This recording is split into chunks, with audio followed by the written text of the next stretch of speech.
Okay, hollow. Now, hollow, three different reasons why you may have a hollow voice, and they're all different, have nothing to do with each other, and they're different levels of hollow.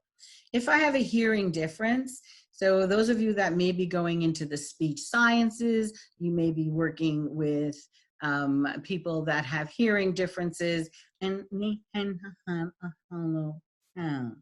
Um, Number one is you'll hear some sounds omitted, like S, because when you learn about physics, S is the highest frequency sound. So when you lose your hearing, that's one of the sounds you don't hear. So working with the speech sciences is wonderful, because even if you have a hearing difference, you can speak. So a hollow sound can be that.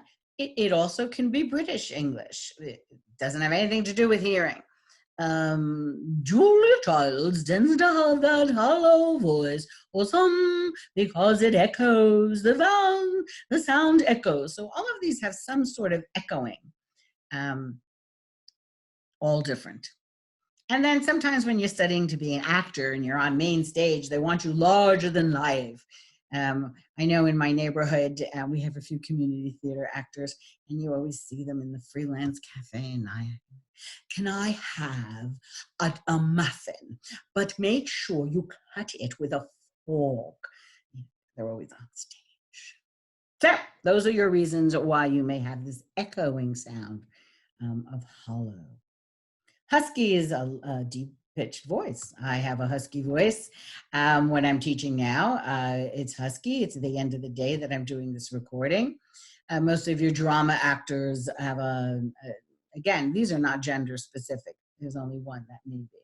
But Morgan Freeman, any of most males, again, when I was talking about the vocal folds, the reason why males can have lower voices than females is the male vocal fold is longer.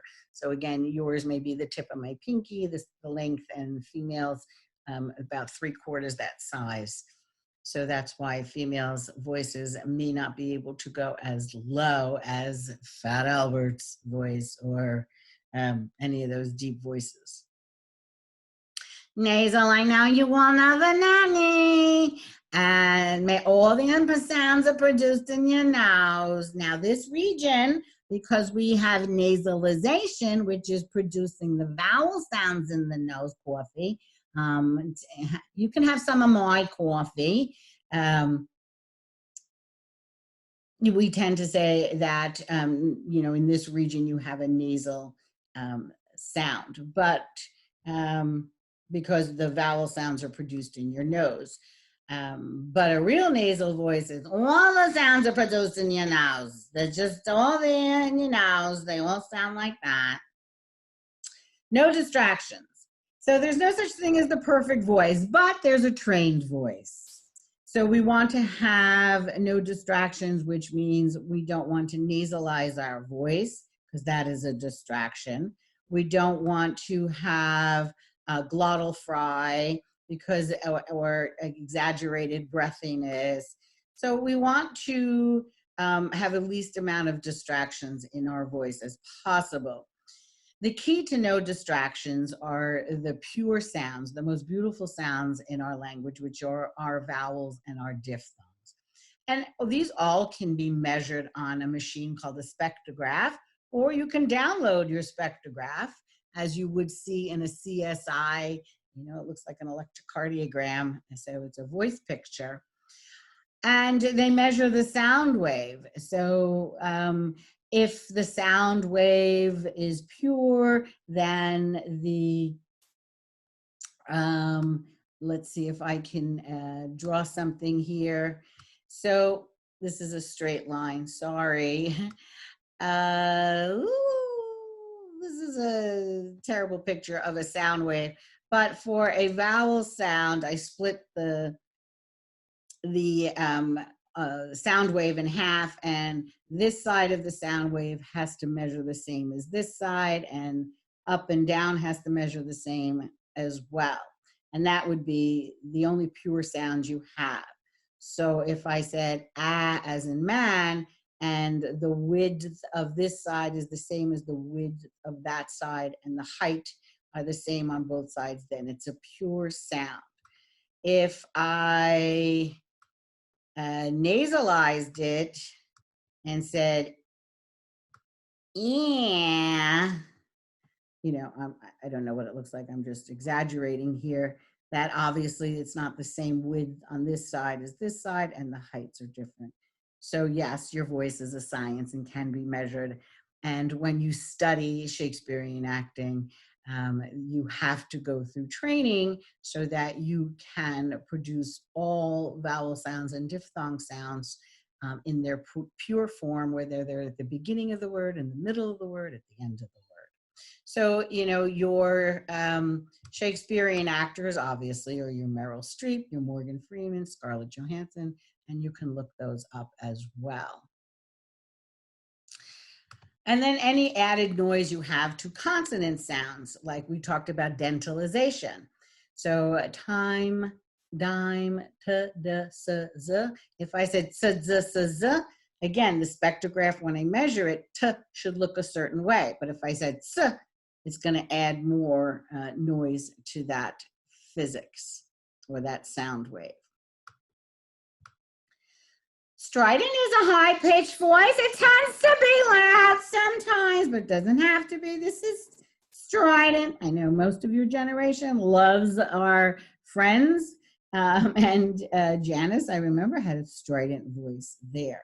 First grade teachers should not have a strident voice because little kids' ears can't take all that high-pitched noise. Tense. And that's when we're not using our diaphragmatic breathing, and we're not very relaxed. Just think when you eat a hamburger, those triple, you don't want that kind of tension when you speak. You know, we want it to gradually lower the mandible, very eased. Thin. Thin is an excellent voice for certain professions.